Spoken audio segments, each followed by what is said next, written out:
Pai, nós queremos te agradecer, Deus, pela tua misericórdia. Queremos te agradecer, Deus, porque o Senhor está nesse lugar. Pai, eu oro, Deus, abre os nossos olhos, abre os nossos ouvidos, Senhor, para nós entendermos a dimensão do que está acontecendo nesse lugar.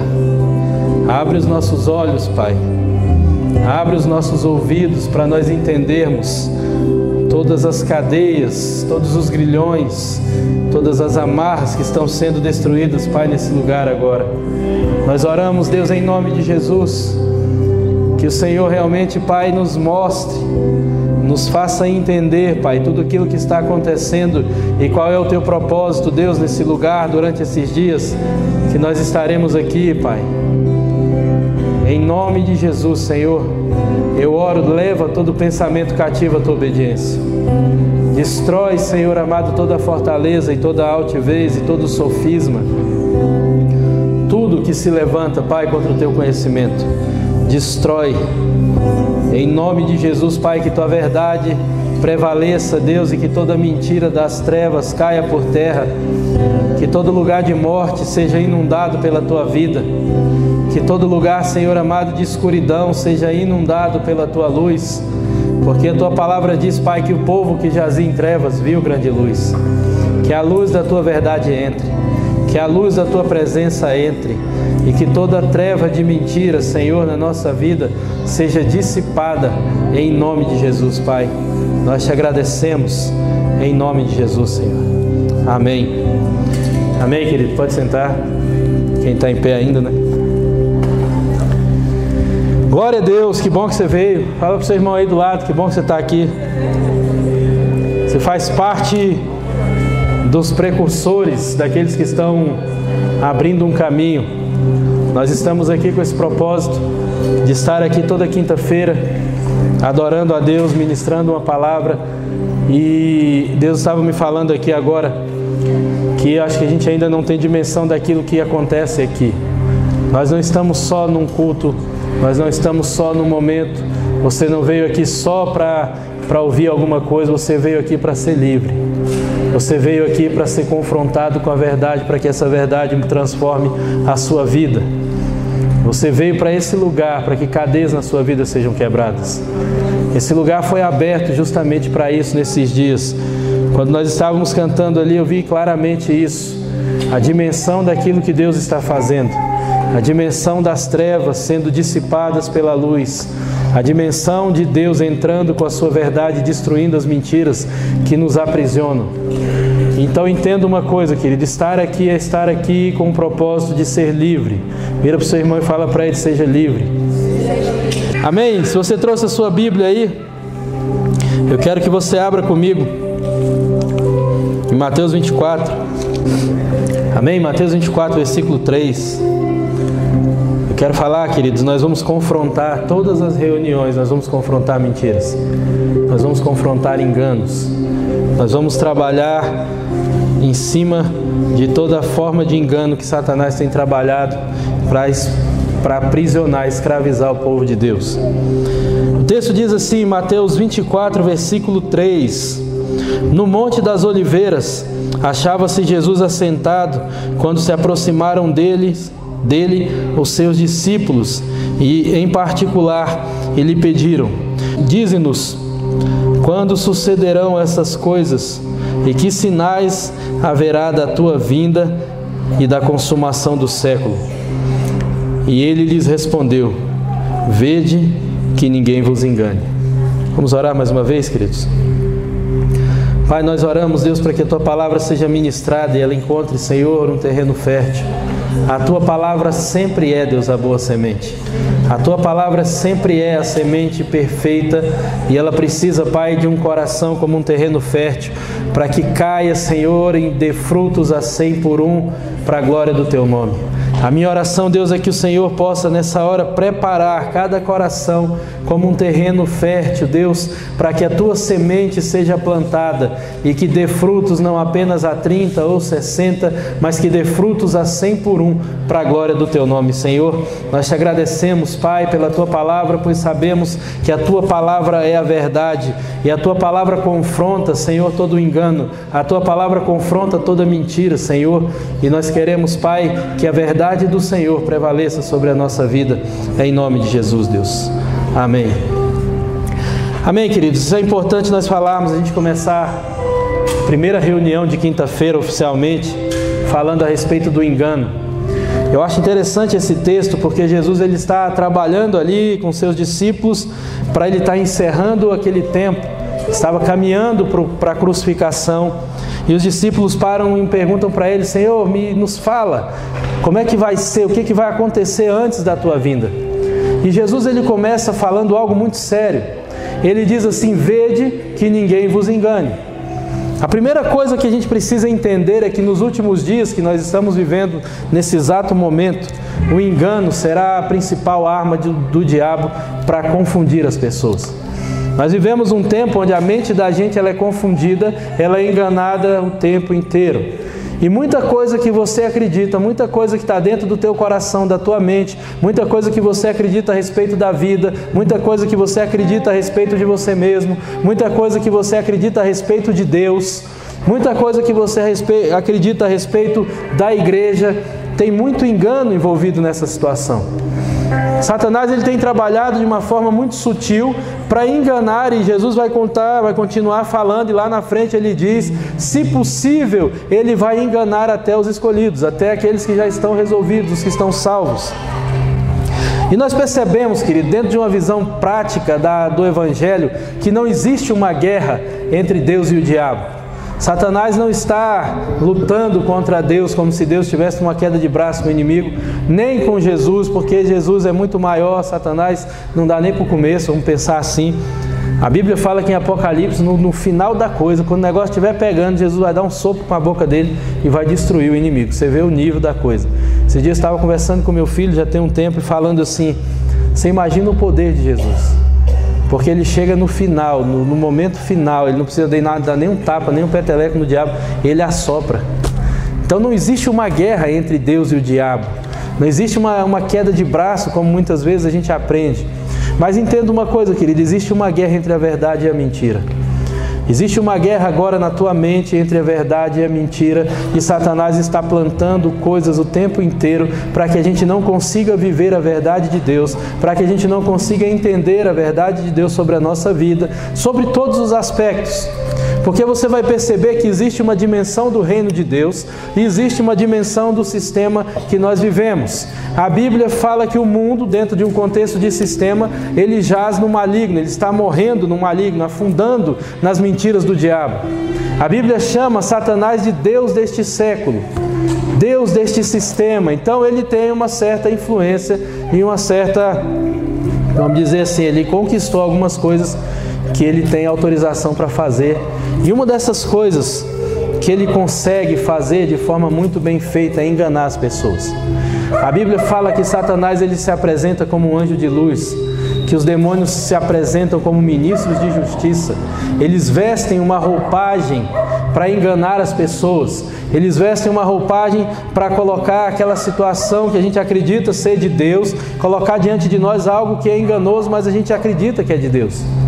E muitas vezes a gente percebe que escolhas que nós fazemos são baseadas em coisas que nós acreditamos, e lá na frente a gente quebra a cara e depois descobre que era um engano.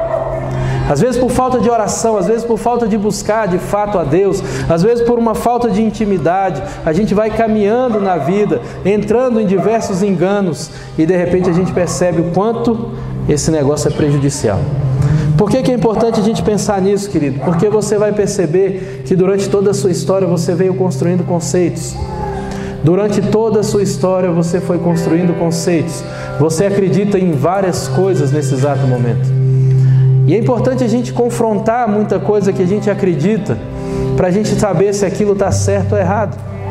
Aquilo que você pensa a respeito de você mesmo é baseado naquilo que a palavra de Deus diz, ou é baseado nos conceitos que você aprendeu durante a sua história? Aquilo que você acredita a respeito de Deus é baseado numa verdade da palavra de Deus, ou é baseado em conceitos que você foi construindo a partir da pregação de alguém, a partir da religiosidade de alguém, a partir das falhas de um pai, a partir das falhas de uma mãe, a partir do escândalo de um pastor?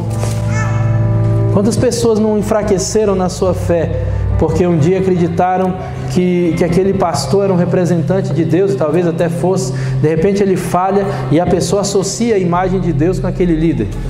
E como se Deus tivesse culpa do pecado do cara, como se Deus fosse culpado da falha daquele homem.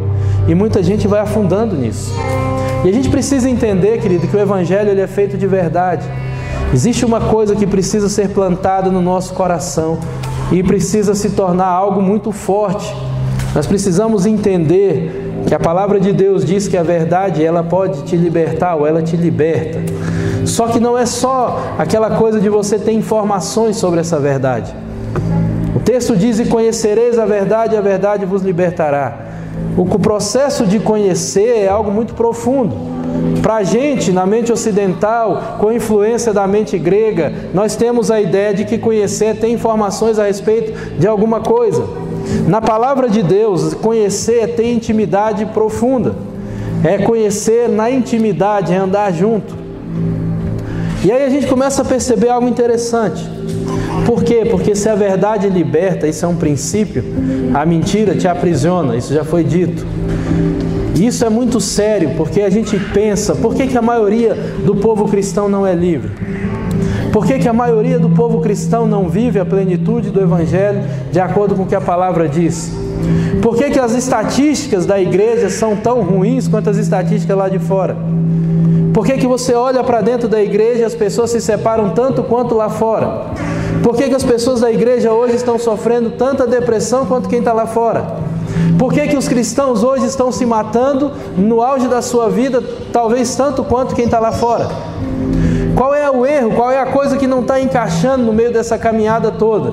Aonde Satanás está conseguindo entrar com um engano tão profundo que ele consegue desviar a mente de uma pessoa do autor e consumador da vida? Eu não estou falando de quem não conhece, mas ele consegue afetar a mente da pessoa com um engano tão profundo que ela tira os olhos do autor e consumador da sua fé, do autor e consumador da vida, e ela começa a olhar para as situações, circunstâncias e aflições que ela está vivendo, e ela começa a acreditar numa mentira terrível, que a melhor solução para ela é a morte.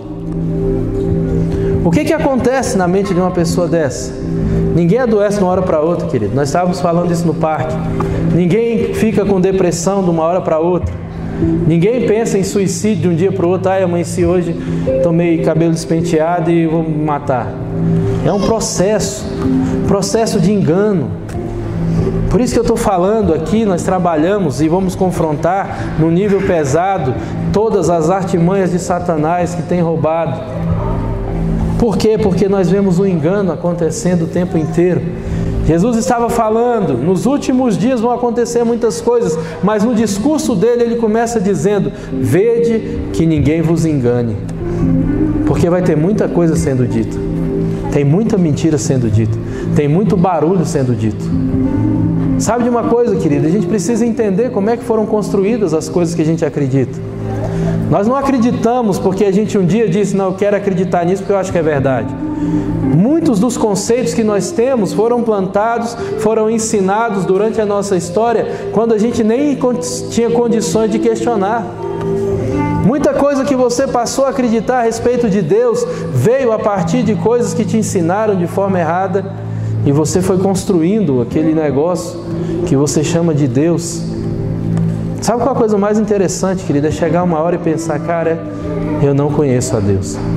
E é bom demais pensar isso. Não é pensar, é saber disso. Sabe por quê? Porque se você tem medo de Deus, e se o seu Deus ele é um Deus bravo, e quando você peca ele quer te matar, ou ele quer te punir, ele quer te arrebentar, você está crendo num Deus que não tem nada a ver com o Deus da Bíblia. Se o seu Deus é aquele Deus de barganha, que só te ama quando você faz tudo certo, mas quando você faz errado, Ele vira a cara para você. Que você só tem acesso à sala do trono se você for perfeito, mas se você não for perfeito, você não pode entrar. Se seu Deus é aquele cara distante, que quando você ora, você tem aquela impressão no teu coração de que Ele não está te ouvindo. Se esse é o Deus que você acredita nele, é um Deus que não interage, que não te protege, que não é provedor, que não cuida de você, você não conhece a Deus.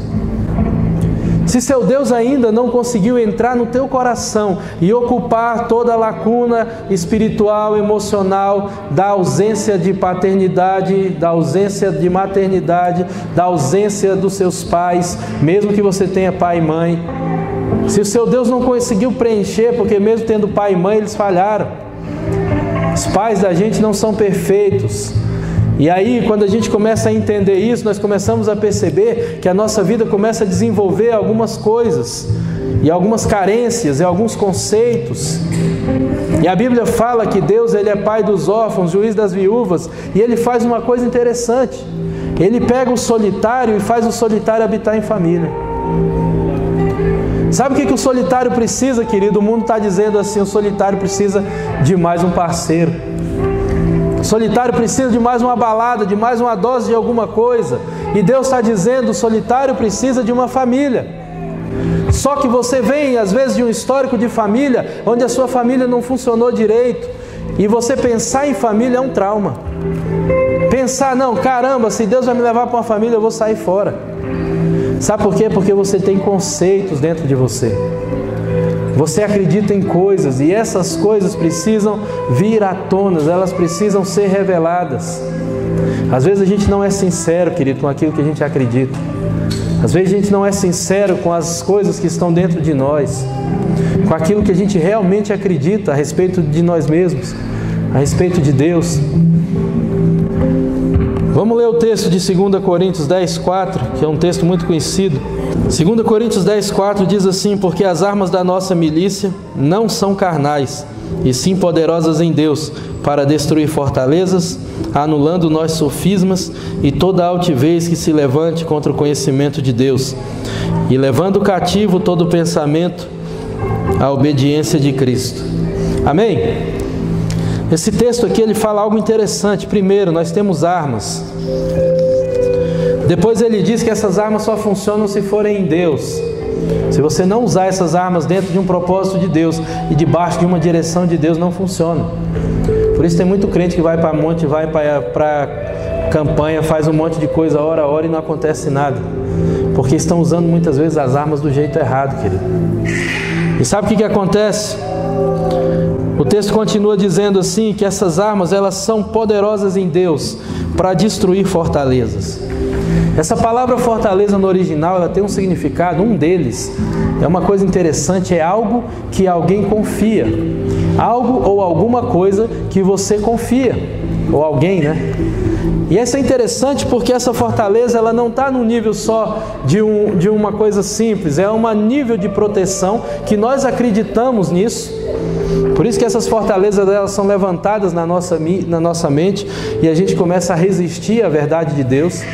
Por isso que se você veio de um histórico onde você não foi amado na sua história e alguém dizer para você assim, chega para você e diz para você, ó, você é amado, a pessoa vai resistir, porque existe uma fortaleza na mente dela.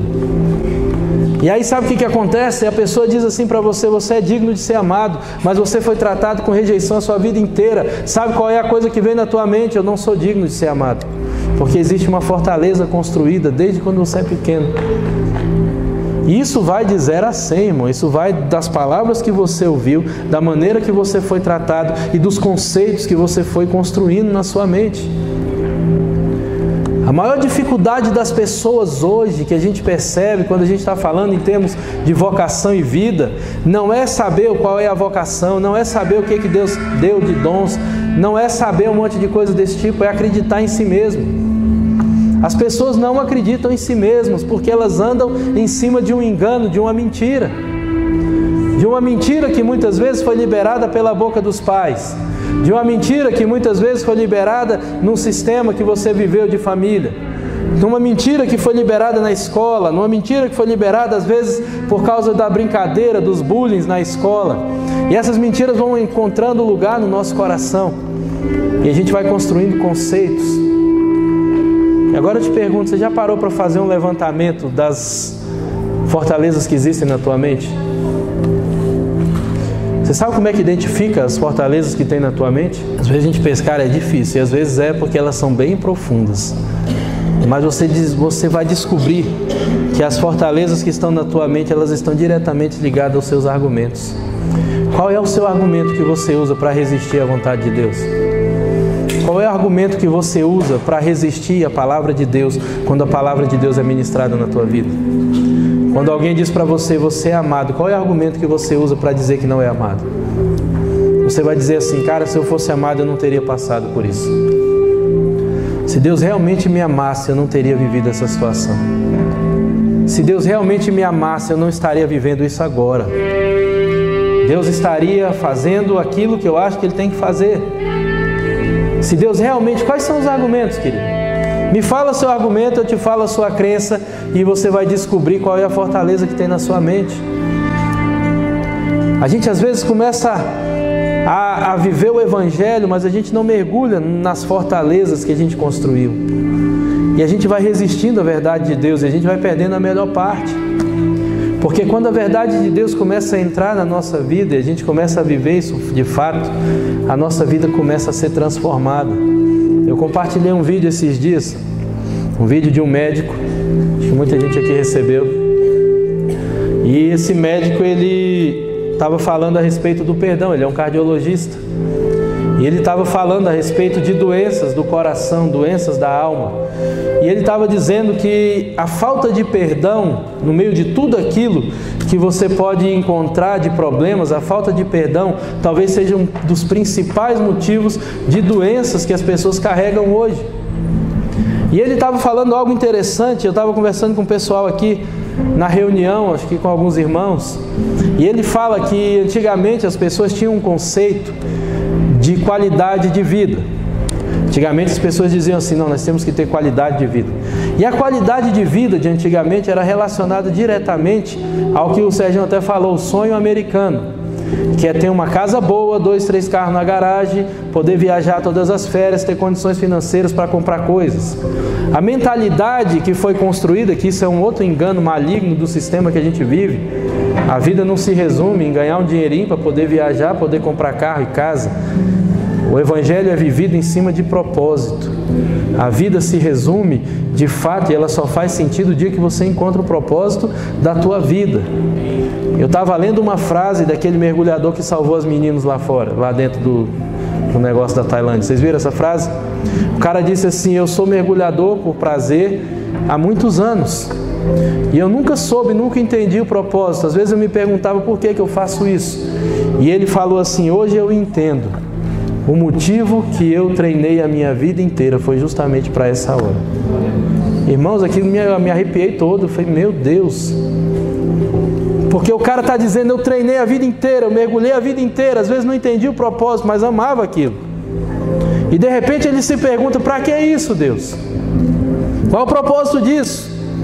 E ele não sabe até aquele dia que ele salva um monte de pessoas com tudo aquilo que ele aprendeu, com tudo aquilo que ele passou, com tudo aquilo que ele viveu.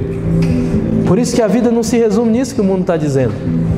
E aí você descobre, querido, que a vida só vai fazer sentido a hora que você entender de fato o propósito. Aquilo que você foi criado para viver, para fazer. E as pessoas criaram um conceito no mundo que a gente precisa de qualidade de vida. E o médico estava falando, olha, um certo tempo atrás, talvez uns 10, 20 anos atrás, a mentalidade era essa. Talvez em si, porque até hoje tem muita gente que pensa que é assim. Só que ele disse assim, a OMS hoje já está trabalhando com outro conceito. A Organização Mundial de Saúde começou a avaliar a coisa e olhar um negócio diferente. E você percebe uma coisa, tem muita gente que tem dinheiro, tem muita gente que tem casa boa, tem muita gente que tem carro bom, mas não tem qualidade nenhuma de vida. Ou qualidade num contexto real, na essência. E ele disse assim, a OMS hoje está analisando a coisa e está construindo, está trabalhando hoje em cima do conceito de estilo de vida. E esse estilo de vida envolve saúde física, saúde emocional, e eles estão trabalhando agora com a possibilidade da saúde espiritual. Uma vida espiritual bem resolvida, uma vida emocional bem resolvida. E sabe como é que se resume isso? Em uma palavra: Evangelho. Quando eu vi aquele médico falando isso, eu falei, caramba, é Evangelho purinho isso aqui, meu irmão. Evangelho trazendo a gente de volta para a verdade, para aquilo que nós somos em Deus, para o propósito que nós fomos criados nele, vivendo a plenitude disso nele, e entendendo que no Evangelho nós encontramos o estilo de vida. No Evangelho nós encontramos essa questão dessa parte espiritual, desse alinhamento emocional, desse alinhamento físico. Quando a gente alinha a nossa vida a tudo isso. Por isso que Satanás bate de forma tão pesada, para que você não encontre a verdade.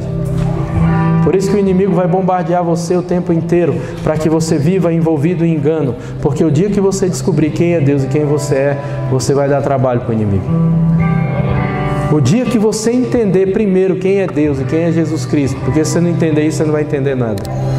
O nosso alvo não é buscar e saber quem nós somos, querido. O alvo do Evangelho não é o conhece-te a ti mesmo. Isso é uma coisa que estava no oráculo grego. No oráculo grego de Delfos, conhece-te a ti mesmo. O alvo do Evangelho não é conhecer a si mesmo. A gente não é tão interessante assim. Vou gastar minha vida toda me conhecendo, não vai ter graça, irmão. O alvo do Evangelho, de fato, é conhecer a Deus e fazê-lo conhecido. E sabe de uma coisa, querido? Deus é tão bom que você conhece a Deus e Ele fala para você quem você é. E aí você começa a ter os parâmetros corretos, a verdade. Quem eu sou? Cara, quem eu sou, a partir de que parâmetro? Da fala de quem? Quem eu sou a partir da onde eu vou me medir? Quem eu sou a partir do mundo? É uma coisa. Quem eu sou a partir do que meus pais disseram? É outra coisa. Mas quem eu sou a partir do que Deus está dizendo? Quem eu sou de fato a partir da perspectiva do Evangelho? Você vai perceber que seu principal fundamento da sua identidade é ser filho. Se isso ainda não é a verdade na tua vida, ainda não entendeu o Evangelho. Se você não sabe que você não foi chamado para ser escravo, nem servo, nem trabalhador, nem orelha seca, você foi chamado para ser filho. Nós somos filhos que servem ao nosso Pai, mas nós não somos servos, somente servos. Ah, sou servo. Não, eu sou filho. Sabe por quê? Porque tem uma hora que Jesus chega para os discípulos e diz assim: eu não quero mais relacionamento com vocês de servo. Eu não chamo mais vocês de servos. Eu chamo vocês de amigos.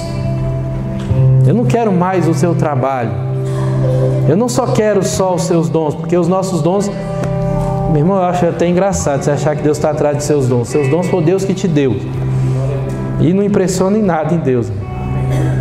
Eu tive uma experiência com Deus uma vez muito interessante. Meu filho desenhou um negócio, ele devia ter uns 3 anos. E eu estava orando e olhei para aquele papel e o desenhozinho dele estava pregado num varalzinho e tal. A Marielle fazia isso lá em casa. E Deus me falou algo muito legal. Ele falou assim: tá vendo aquele desenho? Ele só está pregado ali porque ele foi feito pelo seu filho. Porque se eu fosse fazer uma exposição de arte moderna com os desenhos dele naquela época, com 3, 4 anos de idade, você ia ver que não tem valor para outras pessoas. E Deus falou assim: é igual ao seu dom, é igual à sua obra, é igual ao que você faz, só tem valor porque você é filho. Sabe aquele desenho? O seu trabalho mais lindo do mundo é um desenho do menino de 3 anos para Deus, todo bagunçado, que você vai dizer para Deus: Deus, isso aqui é uma obra tremenda, igual o menino diz, isso aqui é uma girafa. E você olha e fala: meu irmão, nem com fé para você ver uma girafa nisso aqui. Mas a menina está dizendo: eu desenhei uma girafa. Você acha a coisa mais linda e você guarda aquele desenho e você pendura ele num varal e você incentiva o menino. E Deus está fazendo a mesma coisa. Olha para o seu dom, você cantando e achando que é o cara, e Deus está dizendo: eu aceito porque você é meu filho. O que você pode me dar eu só aceito porque você é meu filho. E você é filho porque Jesus morreu na cruz e conquistou isso para você. Sabe, querido, a gente está vivendo um evangelho pesado, um evangelho difícil. E é um evangelho carregado de engano. Deixa de conceitos errados. O texto fala sobre fortalezas que vão estar na sua mente. Essas fortalezas, elas existem para dois propósitos específicos. O primeiro é que ela vai causar engano de proteção. Essa fortaleza onde você confia, onde você se esconde, ela não é um lugar de proteção, ela é uma prisão. E o segundo propósito que essa fortaleza existe é impedir que a verdade de Deus entre na tua vida. Essas fortalezas, elas são construídas na nossa história. Essas fortalezas são construídas durante toda a nossa história, simplesmente para isso, para te aprisionar, para te escravizar, para te manter dentro de uma prisão e para você também não receber a verdade de Deus. A fortaleza, ela funciona como um rebatedor, como algo que não permite que aquilo que está de fora entre. Sabe de uma coisa, querido? A ciência diz que nós construímos a nossa autoimagem até os 6 anos de idade. O que você pensa a respeito de você, da forma mais profunda, aquilo que você acredita sobre a sua aparência, sobre o seu valor, sobre o seu potencial, sobre a sua capacidade de trabalho, ela é construída, os fundamentos são construídos nos primeiros 6 anos de idade. Agora entenda uma coisa, preste atenção nisso. O texto está dizendo que existem fortalezas. E a ciência diz que tudo aquilo que você constrói profundamente até os 6 anos de idade vira um fundamento da sua vida. E tudo aquilo que vier depois dizendo o contrário, você tem uma tendência automática, natural de rebater e falar que aquilo é mentira. Olha só que interessante. Automaticamente, se você cresceu ouvindo que você é feio, você vai ouvir alguém dizendo para você, não, você é bonito, você é lindo, e automaticamente você rebate aquilo. É mentira. Eu não sou. Se você passa a sua vida inteira se sentindo uma pessoa rejeitada, quando você escuta Deus dizendo para você, ou alguém dizendo para você que você é amado e que Deus te ama, automaticamente você rebate aquela verdade. Sabe como é que chama isso? Fortaleza. Fortalezas da sua mente, rebatendo e resistindo às verdades de Deus para inundarem a tua vida e transformar a tua história. Sabe por que a nossa vida não muda, querido? Porque a verdade de Deus não entra. Porque a gente gasta tempo demais argumentando, dizendo Deus não é assim, Deus não é verdade. A gente passa a nossa vida inteira confiando nessa proteção de mentira. E o texto está dizendo que nós precisamos usar as armas que nós temos para destruir as fortalezas. Você precisa primeiro entender quais são as suas fortalezas e como elas foram construídas. O que você acredita de verdade? Para você começar a destruir isso. Para você começar a permitir que essas fortalezas sejam destruídas. Sabe qual é a primeira coisa que a gente tem que fazer para parar de alimentar as fortalezas? É parar de argumentar. Porque os seus argumentos, eles te denunciam. Os argumentos que você usa para não obedecer a Deus denunciam as fortalezas que estão na sua mente. Denunciam a resistência que existe em você de se lançar na verdade de Deus. A primeira coisa que a gente faz é parar de argumentar. É parar de pegar aquela verdade e jogar um argumento em cima. A primeira coisa que a gente faz é olhar para aquilo que a gente acredita de verdade e pedir perdão a Deus e confessar e se arrepender daquilo. Porque muitas vezes nós estamos chegando diante de Deus e dizendo, Deus, você está mentindo. Quando Deus diz assim, eu amo você, e você diz que não é verdade, você está dizendo, Deus é mentiroso. E o diabo fala a verdade. Ou alguém que foi usado pelo diabo falou a verdade. Por isso, querido, que a gente olha para a igreja e a gente vê que o povo cristão não é livre. Por isso que a gente olha para a igreja e a gente vê que o povo cristão, ele gasta mais tempo argumentando e resistindo à verdade de Deus do que se quebrantando, se humilhando e alinhando a sua vida em obediência. Por isso que talvez você já tenha 10, 15, 20 anos de evangelho, muitas áreas da sua vida nunca mudou. E você talvez esteja preso em algumas coisas que você nunca deu conta de vencer. Porque toda vez que Deus te confronta, toda vez que Deus te traz a verdade, você rebate com argumentos. E a Bíblia diz assim, olha, que não há condenação para aqueles que estão em Cristo Jesus, porque é Deus quem os justifica. Quando você gasta o seu tempo se justificando, você fala, Deus, eu não preciso que você me justifique. Então Fica calado que eu vou me justificar. Eu vou me explicar, eu vou convencer as pessoas. E Deus está falando para nós essa noite, querido, que Ele quer destruir fortalezas. Ele quer anular sofismas. Sofismas, entra aqui nesse contexto, eu já falei isso muitas vezes. O significado da palavra sofisma é argumento criado de propósito para induzir ao erro. E você vai perceber que o principal criador de sofismas é você mesmo com os seus argumentos. Existem sofismas acontecendo ali e sendo criados o tempo inteiro. Você assiste um filme, eles ensinam sofismas. Você assiste uma novela, misericórdia, você vai aprender um monte de porcaria. Você assiste jornal, eles implantam sofismas. Todo tempo pessoas estão implantando conceitos que aparentemente são verdadeiros, mas eles têm um propósito de te induzir ao erro. Desenhos para crianças estão impregnados de mentiras, de coisas de demônios assim pesados. Para quê? Para escravizar a mente da criança, para construir fortalezas na mente dela, para que quando a verdade chegar, ela já esteja totalmente presa dentro de uma estrutura de fortaleza, de resistência que não entra a palavra. E aí sabe o que acontece? A gente aprende a criar sofismas. Às vezes os seus argumentos eles parecem até bons. Às vezes os seus argumentos eles têm uma aparência de uma coisa boa. Não, Deus, eu não faço por causa disso e daquilo. E de repente você vê que Deus está falando assim, eu não preciso do seu argumento, eu preciso da sua obediência. Eu preciso da sua confiança. Eu não preciso que você me explique o tanto que você tem medo de viver isso com seus argumentos. Eu quero que você confie em mim, é isso que Deus está dizendo.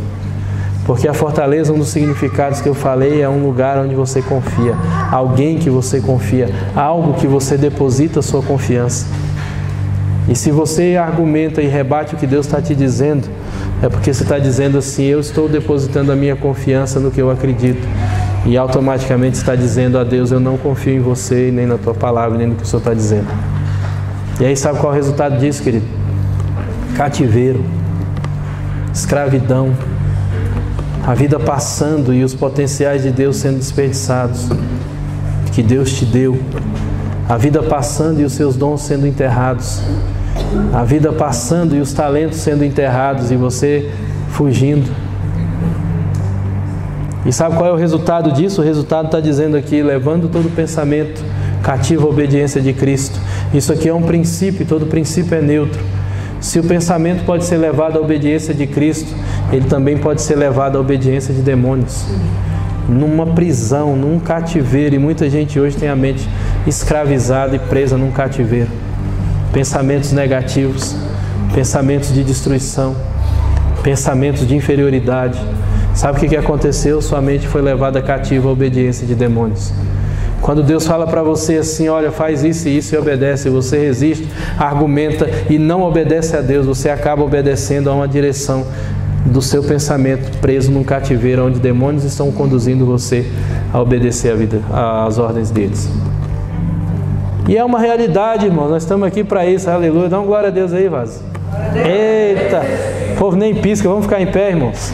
Nós estamos aqui para quê, irmão? Para nós sermos livres. Seja livre.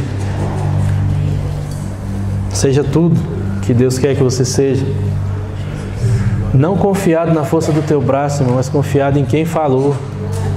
A Bíblia diz que se a boca do Senhor o disse, certamente Ele o fará. Eu quero orar pela tua vida, querido. Se você entendeu que essa palavra é para você, eu quero que você veja aqui na frente. Se a sua mente está presa em algum tipo de sofisma, em algum tipo de engano, quero que você venha aqui à frente.